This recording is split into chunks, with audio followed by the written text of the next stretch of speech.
All right, everybody. So now we have all the different spaces of theater. You have your proscenium stage, your thrust, which thrusts in the middle. We have the arena, or in the round, where the audience is all around the stage. And then find the black box that could be anything. It's just a black box. Now we go to the places of theater.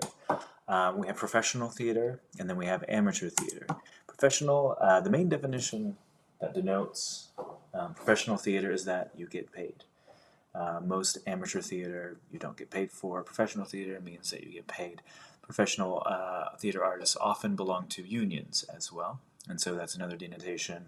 They're part of unions. The main thing is they get paid. The union makes sure that they get paid a minimum. So it's a longer thing that we'll get into later on.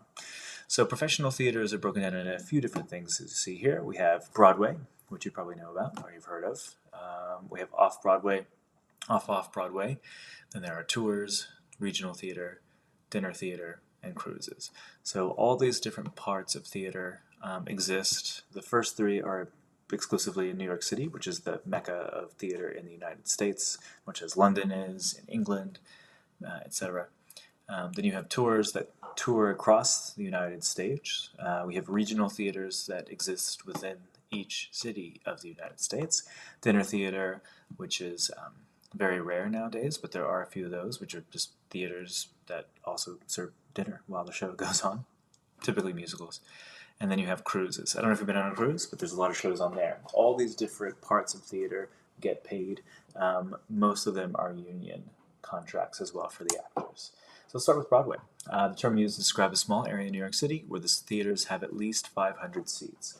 So I don't know if you've been to New York or seen a show on Broadway, but there has to be at least 500 seats for the audience to sit in or more for it to be known as a Broadway theater. This is mostly important for Tony Awards. So the Tonys are like the Oscars for theater. If you are in a theater that has less than 500 seats, then you're not eligible to win or be nominated for any Tony Awards. So Broadway specifically isn't necessarily any theater that exists on quote-unquote Broadway or in Midtown there. It's 500 seats or more. There are 41 theaters in Manhattan that are Broadway theaters. The Gershwin Theater, where Wicked is the biggest theater on Broadway. It has almost 2,000 seats in it, but it's over 500. And then the Helen Hayes is the smallest theater. It's owned by Second Stage. It has just 597 seats. So a big disparity there between these theaters, how big they are and how many seats they contain. Here's the Gershwin Theater. As you can see, there's a lot of seats there. There's the orchestra, the stadium, the front mezzanine, and the rear mezzanine. This is from the actor's point of view, looking on stage off into the audience from Wicked. And then we have the Helen Hayes here. So you can see the difference between how many seats are here. That's almost 2,000, 1,933, whereas this is just 597. Both Broadway houses, though. The stages themselves are much different in their size as well. Here's where all 41 of the Broadway theaters are. They're all between 40th Street and 54th Street. You have Studio 54 is the highest one, the Nederlander, which is Disney-owned, basically. Not really, I guess. They do different things now there.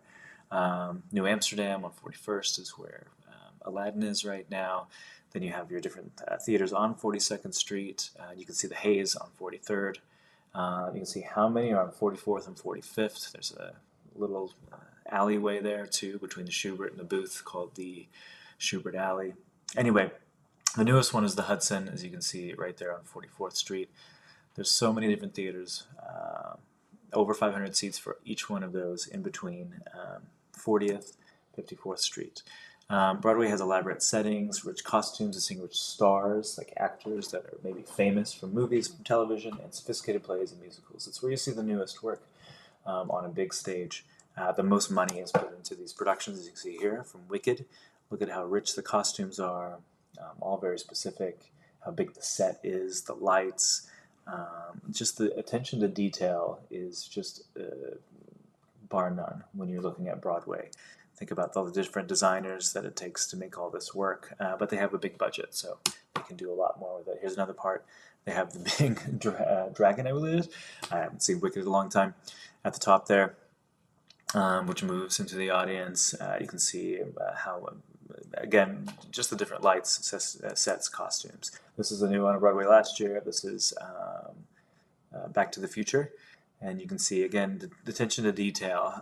Every little piece of the set, they have to find somewhere or buy it, and you could just see the attention to detail all the way down to the shoes that Marty has here, the sunglasses, trying to look super 80s. The effects of the sparks that are coming out of the speaker is at the very beginning of it. Here they even have a DeLorean on stage, which is the car that the time machine, I guess.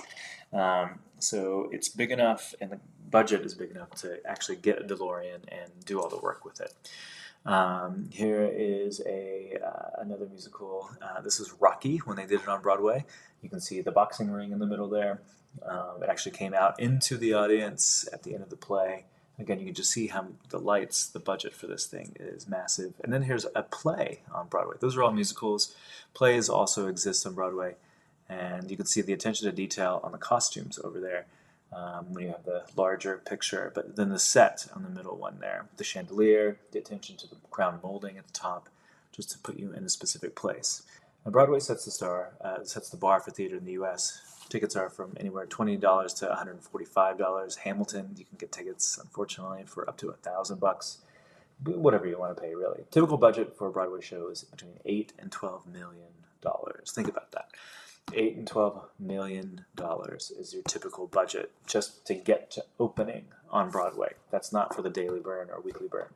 Your weekly burn is $250,000 to $650,000, depending on how many actors you have on stage, basically. And then you also have the hit or flop syndrome. Hit can make you big money, and a flop can lose millions overnight. If you have a hit, people keep coming. You might make your return back to $8 to $12 million. If you're a flop, you lose all that money. There's just no way to get it back.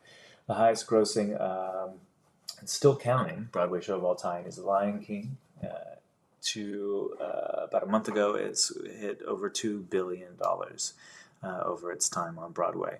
The biggest flop was Spider-Man Turn Off the Dark. They did a Spider-Man musical about 12 years ago, 15 years ago. They did. Wasn't good.